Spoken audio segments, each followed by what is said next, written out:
نحمده ونصلي على رسوله الكريم اما بعد فاعوذ بالله من الشیطان الرجیم بسم اللہ الرحمن الرحیم رب اشرح لي صدری ويسر لي امری واحلل عقدۃ من لسانی یفقهوا قولی اللهم فقهنا في الدین اللهم انا نسألك علما نافعا وعملا متقبلا ورزقا طیبا۔ کیسے ہیں آپ تمام لوگ؟ اللہ سے دعا گو ہوں کہ ہم سب کو اللہ تعالیٰ ایمان اور صحت کی بہترین حالت میں رکھے، اور اللہ تعالیٰ ہمیں پرسکون زندگی دے، اور اللہ تعالیٰ اپنی محبت ہمیں دے، اور اس شخص کی محبت دے جو آپ اللہ سے محبت کرتا ہے اور جو ہمیں اللہ کی محبت تک پہنچا دے، آمین۔ زندگی سے بھرپور فائدہ اٹھانا، لطف اندوز ہونا اور کامیاب زندگی گزارنا ہم سب کا حق ہے۔ یہ حق اللہ تعالیٰ نے ہمیں دیا ہے، لیکن اس وقت یہ کمپلیٹ ہوتی ہے یہ سب کچھ جب ہم زندگی کا سلیقہ جانتے ہیں۔ کامیاب زندگی کے اصول اور آداب سے جب ہم واقف ہوتے ہیں نا، اور نہ صرف واقف ہوتے ہیں بلکہ عملاً ہم ان اصولوں کو، ان آداب کو اپنی زندگی میں جب نافذ کرتے ہیں نا، تو ہماری زندگی پر لطف ہو جاتی ہے، کامیاب ہو جاتی ہے۔ کیونکہ ان اصولوں کے بغیر جو قرآن و سنت کے مطابق ہے زندگی گزارنے کے، جس میں ادب اور سلیقہ آتا ہے، وقار و شائستگی آتی ہے، پاکیزگی آتی ہے، ترتیب اور تنظیم آتی ہے، اس میں علیحدہ علیحدہ بولوں گی انشاءاللہ۔ پھر اعلیٰ ظرفی آپ کی آتی ہے، ہمدردی، خیر خواہی، نرم خوئی، شیریں کلامی، تواضع، انکساری، احسار و قربانی، بے غرضی اور خلوص، استقلال، فرض شناسی، خدا ترسی، پرہیزگاری، توکل، جرأت، کتنا کچھ ہے، کتنے خوبصورت الفاظ ہیں۔ یہ ہماری زندگی کے آداب ہیں۔ جب انہیں ہم اپنے زندگی میں نافذ کر لیتے ہیں تو نہ صرف ہماری زندگی پرکشش ہو جاتی ہے، بلکہ جو اہل اسلام سے نہ آشنا لوگ ہیں نا، وہ بھی کھینچے چلے آتے ہیں کہ کتنا خوبصورت یہ مذہب ہے، اس کو اپنانے والے کس قدر سلجھے ہوئے لوگ ہیں، کس قدر با ادب لوگ ہیں، کس قدر ڈیسنٹ لوگ ہیں، اور یہی چیز لوگوں کو مائل کرتی ہے پھر اسلام میں داخل ہونے کے لیے۔ اور دیکھ لیں کہ جو بظاہر اسلام کا لبادہ اس نے اڑا ہوا ہے، مجھے یہ لفظ کہنا نہیں چاہیے، سب کا معاملہ اللہ کے ساتھ ہے، لیکن لبادہ اس لیے کہتی ہوں کہ چند ظاہری چیزوں کو اسلام بنا کے، اور جب معاملہ پیش آئے تو اس قدر کرختگی، کوئی ادب اور سلیقہ نہیں، کوئی وقار شائستگی نہیں بات کرنے میں، کوئی پاکیزگی نہیں۔ ٹھیک ہے، ہم اس میں سیکھیں گے نا صاف ستھرا رہنا بھی۔ اگر آپ کے پاس اسمیل آ رہی ہے، آپ بات کرتے ہو، منہ سے اسمیل آتی ہے، تو پھر کیا آپ کتنا ہی قرآن پڑھ رہے ہو، کتنی نمازیں پڑھ رہے ہو؟ ہم کہتے ہیں ایک تو یہ دیندار لوگ نا، ان کے پاس سے اسمیل بڑی آتی ہے۔ یہ پھر جملہ اچھا لگے گا؟ پاؤں کی حفاظت نہیں کرنا، ایڑیاں پھٹی ہوئی، ظاہر ہے 5 وقت وضو کرنے سے آپ کو پتہ ہے نا پاؤں کیسے ہو جاتے ہیں، لیکن کیا اس کے بعد پاؤں کی حفاظت نہیں کرنی؟ اچھا، جو ہماری بہنیں گون پہنتی ہیں، اچھا اسے دھونا نہیں ہے، پہنی جا رہی ہیں، اگر پاس بیٹھتی ہیں تو اس قدر گون سے اسمیل آتی ہے کہ انسان کو کہنا پڑتا ہے۔ اب جو تو جھجکتا ہے وہ تو بیچارہ برداشت کرتا رہتا ہے، اور جو تھوڑا سا کانفیڈنس والا ہوتا ہے اسے بھی ڈر لگا رہتا ہے کہ کہیں یہ ناراض ہی نہ ہو جائے۔ تو اس لیے ہمیں یہ تمام چیزیں سیکھنی ہیں، تمام چیزیں اپنانی ہیں، اور جب ہم یہ اپنا لیں گے تو پھر آپ دیکھیے گا کہ ہمیں اپنی زندگی کتنی اچھی لگنے لگ جائے گی، کیونکہ انہی چیزوں کے ساتھ اسلام کا حسن ہے، اور انہی کے ساتھ کامیابی کی زندگی کی کنجی ہے۔ یہ اسی میں راحت اور سکون ہے، سب کچھ اسی کے اندر آپ کو ملے گا انشاءاللہ۔ تو آج ہم سب سے پہلے دیکھتے ہیں طہارت کے آداب۔ ٹھیک ہے، اللہ تعالیٰ نے ان لوگوں کو اپنا محبوب قرار دیا، کن لوگوں کو؟ جو طہارت اور پاکیزگی کا پورا اہتمام کرتے ہیں۔ بچپن سے حدیث آپ پڑھتے آ رہے ہیں اور بارہا آپ سنتے ہیں نبی کریم صلی اللہ علیہ وسلم کا ارشاد مبارک، طہارت اور پاکیزگی آدھا ایمان ہے۔ یعنی آدھا ایمان تو یہ ہے کہ آدمی روح کو پاک صاف رکھے، اور آدھا ایمان یہ ہے کہ آدمی جسم کی صفائی اور پاکی کا خیال رکھے۔ سو بندہ مومن کو صاف ستھرا ہونا چاہیے نا۔ نہانے کا اہتمام، ہر روز نہائے، سہولت ہے، ہر روز نہائیں، صحت بھی آپ کی ٹھیک ہوگی اور روحانیت بھی بڑھے گی۔ آپ کو پتہ ہے شیطان کو بھی گندے لوگ پسند ہیں۔ کن پہ اثر کرتا ہے شیطان جلدی؟ کن پہ، کون شیطان کے شکنجے میں جلدی آتے ہیں یا کن پہ جادو ٹونے جلدی ہو جاتے ہیں؟ جو گندے لوگ ہوتے ہیں، جو اپنی ظاہری طہارت کا بھی خیال نہیں رکھتے اور باطنی طہارت کا بھی خیال نہیں رکھتے۔ آپ اس کو لائٹلی نہ لیں کہ آپ دانت نہیں صاف کرتے تو کوئی بات نہیں، آپ نہاتے نہیں تو کوئی بات نہیں، آپ کے سر میلا ہوا ہے کوئی بات نہیں، آپ کے کپڑے گندے ہیں کوئی بات نہیں۔ بہت فرق پڑتا ہے۔ ناخن بڑے ہوئے ہیں، یہی تو چاہتا ہے شیطان، ناخن جن کے بڑے ہوتے ہیں ان پہ شیطان بڑی جلدی اٹیک کرتا ہے۔ تو اس لیے آدمی کو، ہر انسان کو جسم کی صفائی اور پاکی کا خیال رکھنا چاہیے۔ یعنی آدھا ایمان تو یہ ہے کہ آدمی روح کو پاک و صاف رکھے، اور آدھا ایمان یہ ہے کہ آدمی جسم کی صفائی اور پاکی کا خیال رکھے۔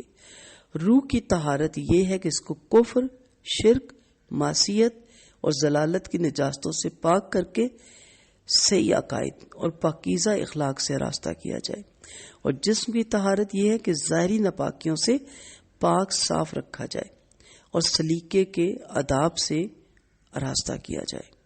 اگر آپ کے کپڑے صاف ہیں تو آپ بہت پروقار لگتے ہیں، پراپر بال بنے ہوں، کنگھی کی ہو۔ نبی کریم صلی اللہ علیہ وسلم کی تو باقاعدہ کٹ تھی۔ یہ بیوٹی باکس لے کے چلنا کوئی آج ماڈرنزم کا تو یہ نہیں ہے کام۔ آپ صلی اللہ علیہ وسلم کہیں جاتے تھے ان کی چھوٹی سی کٹ میں آپ کی کنگھی، آپ کی مسواک، آپ کا سرما، آپ کا تیل سب ساتھ ہوتا تھا، ٹھیک ہے، ٹاول کہہ لیں جو بھی کہہ لیں، ہر چیز ان کے ساتھ ہوتی تھی۔ تو ہمیشہ دانت صاف رکھیں، 2 ٹائم صاف کیجئے دانت، پھر اسی طرح نہائیں، ضرور نہائیں۔ تھوڑی سستی ہوگی شروع میں جن کو عادت نہیں ہے، 1 دن 2 دن اپنے اوپر جبر کریں، پھر اتنا لطف آئے گا کہ آپ نہائے بغیر رہ ہی نہیں سکیں گے۔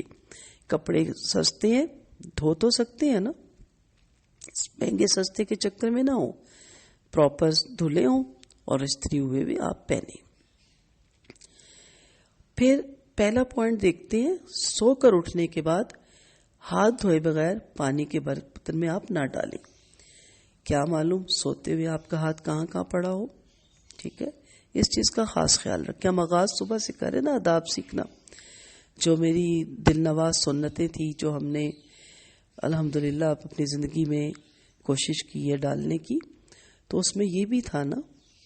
تو آپ نے جب سو کے اٹھنا ہے، باقی کیا کرنا ہے وہ لیکچر سن لیجئے گا۔ ابھی یہ ہے کہ آپ نے واش روم جانا ہے، پہلے ہاتھ دھونے ہیں، پھر کسی چیز کو ہاتھ لگانا ہے۔ دوسری چیز خاص طور پہ توجہ کے قابل ہے کہ جو آپ کا واش روم ہے نا، اس کی زمین پر بیٹھ کر پیشاب کرنے سے پرہیز کریں، کیونکہ اب دوسرا جو گیا اس کو کیا پتا، اس کے پاؤں لگیں گے، اس پاؤں کے ساتھ وہ پیشاب باہر آئے گا، وہ جہاں جہاں اس کے جوتے وہ اتارے گا واش روم کے باہر، وہ جگہ بھی ناپاک ہو جائے گی۔ ایک تو آپ واش روم کا جوتا الگ رکھیں، ٹھیک ہے، پرانا رکھ لیں، کوئی رکھ لیں، انہی چپلوں میں واش روم، انہی چپلوں میں پورے کمرے سے گزرتے ہوئے، سیڑھیوں سے گزرتے ہوئے، دلان سے گزرتے ہوئے، یعنی سارے گھر میں اسی کو لے کے آپ پھر رہے ہوتے ہیں۔ یہ بھی شیطان کا گھر بن جاتا ہے، جہاں گندگی ہوتی ہے نا وہاں شیاطین آتے ہیں۔ بات میں یہ کہہ رہی تھی کہ اس کے فرش پہ پیشاب نہیں کرنا۔ پھر آپ کوئی دوسرا وہاں آرام سے بیٹھ کے نہانے بیٹھ گیا، اس نے اوپر سے شاور چلایا ہے یا کچھ، نیچے پانی سے ساری چھینٹیں جو اس پہ گری ہیں، آپ کی ٹیپ ہے، بالٹی ہے، جو بھی چیزیں ہیں، جیسا بھی ہر ایک کا اپنا سیٹ اپ ہے، سب پہ چھینٹیں گئیں۔ آپ کو معلوم ہی نہیں کہ آپ کا غسل خانہ گندگی کا ڈھیر بن چکا ہے۔ ویسے بھی آپ کو پتا ہے کہ وہاں جنوں اور جننیوں سے پناہ مانگی جاتی ہے، اوپر سے اللہ کے اوپر اس کے فرش پہ آپ پیشاب کرنے لگے۔ بچوں کو خاص طور پہ ٹریننگ دیں مائیں، اور جہاں تک بچے میری آواز سن رہے ہیں، آج کے بعد کبھی ایسا کام نہیں کرنا۔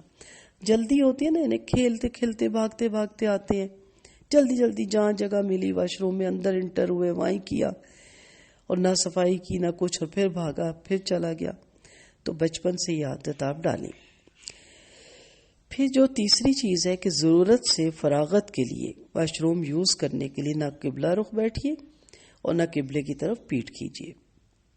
ایسا بنایا جائے تاکہ اس کی طرف نہ پیٹھ ہو اور نہ آپ کا چہرہ ہو. اور پھر جو زیادہ تر میں دیکھتی ہوں بچوں کا کہ وہ واش صحیح نہیں کرتے، تو یہ بھی غلط چیز ہے.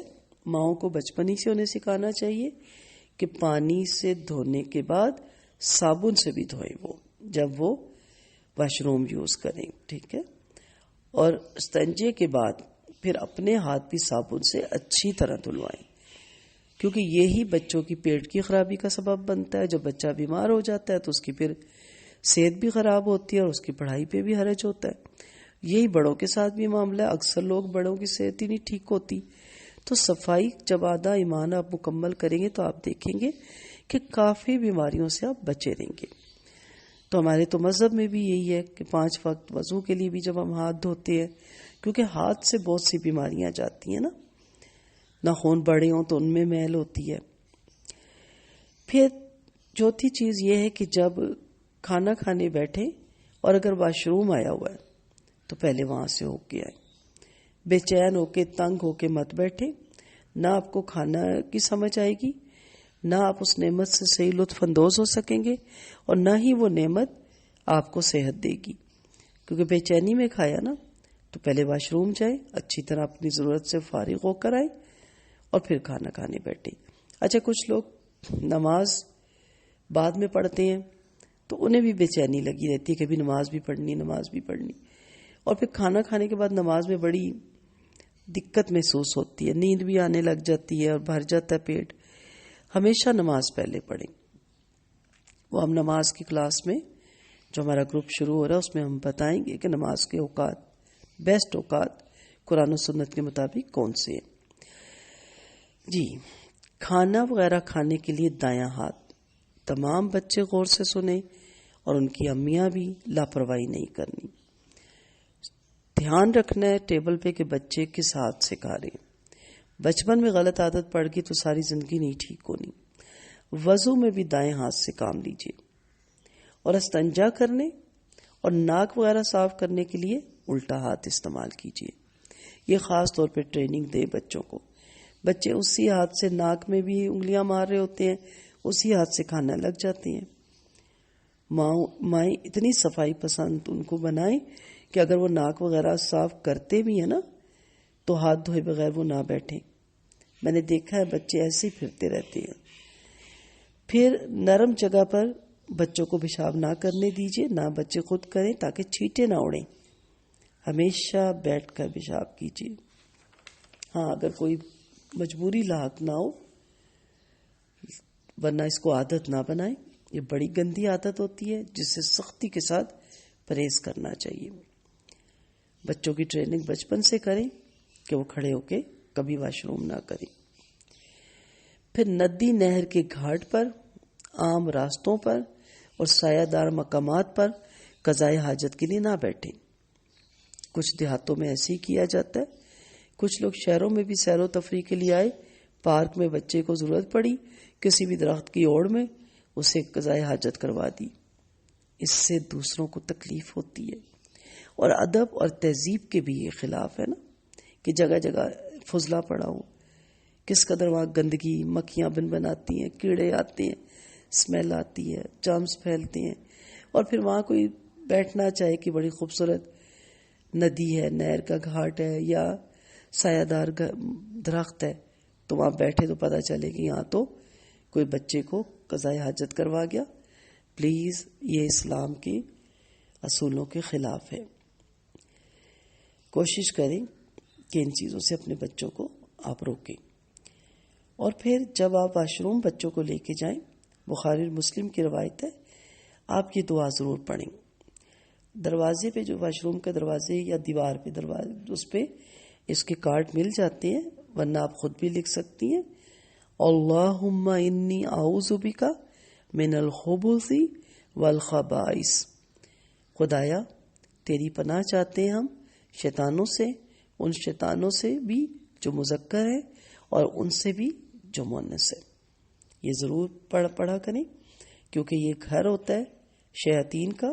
یہ دعا بچوں کو سکھائیں تو یہ دعا بچے کسی بھی کوڑے کے ڈھیر کے پاس سے گزرے، ویران جگہ سے گزرے، کسی جگہ سے بھی گزرے تو وہاں یہ بچے پڑھ سکتے ہیں۔ تو ابھی ہمارے 8 پوائنٹ کافی ہیں، انشاءاللہ باقی پوائنٹ اگلی کلاس میں۔ دعاؤں میں یاد رکھیے گا۔ السلام علیکم ورحمۃ اللہ